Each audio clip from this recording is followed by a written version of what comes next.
Hi again then guys, and welcome to another speed tune, of course, for Forza Horizon 4, and as you'll have seen at the start of this video, I'm asking you to, if you do subscribe to the channel, please hit the bell down below, because currently YouTube is really screwing me over. It's not showing a ton of people the new videos that I put out, and that is because of the bell notification. So if you do plan to stick around on the channel and check out more tunes, I would strongly recommend hitting the bell to actually see the videos. Otherwise, it's wasting your time and mine. So overall, as far as this tune goes, it's for a hugely popular car. I've actually got 3 different variations of the tune on my storefront.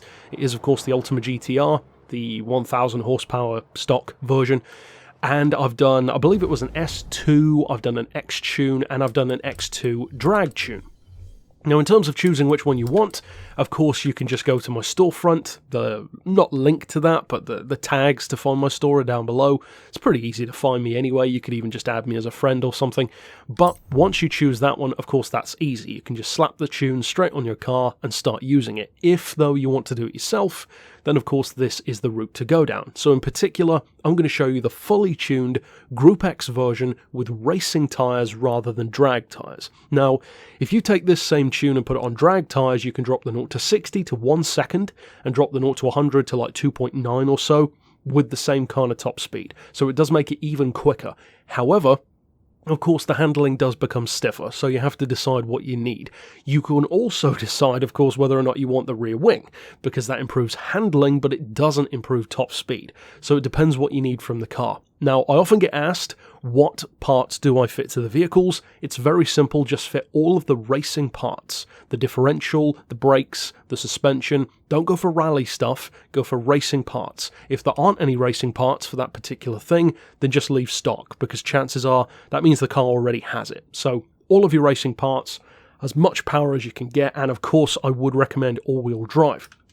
Now, as far as the gearbox goes, I'd recommend a final drive of 2.4, then individual gears, as you can see, of 2.9, 2, 1.5, 1.18, 0.95 and 0.78, so a fairly simple setup for this one. As far as the alignment, we've got 1 degree of camber. Again, it's all-wheel drive, so camber isn't too necessary, but it's just for that little bit of extra stability. We've got neutral toe, the highest caster angle, that's down to you. I mean, it really is a personal preference thing. As far as anti-roll, that's on 44 and 34. The springs are on 67, 121, and as far as the ride height, I've actually not got it slammed, because for this car, it does benefit you to have a little bit of clearance. So we've got 11.5 centimeters front and back. Of course, if you've got that in inches instead of centimeters, just do the conversion on Google. It's pretty easy.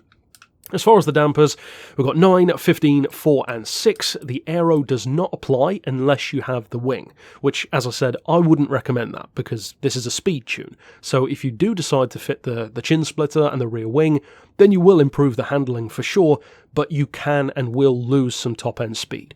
So as far as the diff, we've got 100% on acceleration, 0 for deceleration. Once again, you can change that if you feel the need.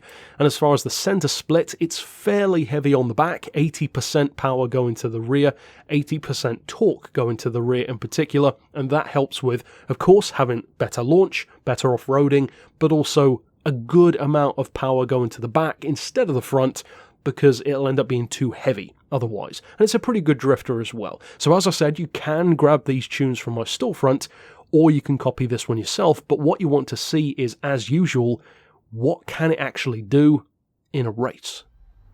Now, as far as this car's performance goes, one of the beautiful things about the Ultima is not just the raw 0 to 60 in top speed, but it gets to that top speed so fast. Up around 260 takes no time at all. That extra 7 or 8 miles an hour, depending on slipstream, it takes a little bit further, but from 0 to 260, let's be honest, that's more than good enough for most situations that you're going to be in.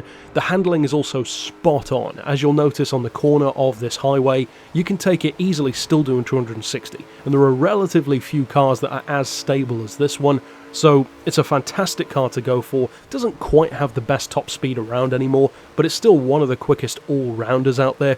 So if you do grab the tune from my storefront, I hope you enjoy it. Of course, if you do choose to subscribe, please hit the bell, it's hugely important, otherwise you won't see my other tunes. But overall, that's it for this vid. Of course, subscribe for more, and I'll see you next time. But for now, as always, thanks for watching.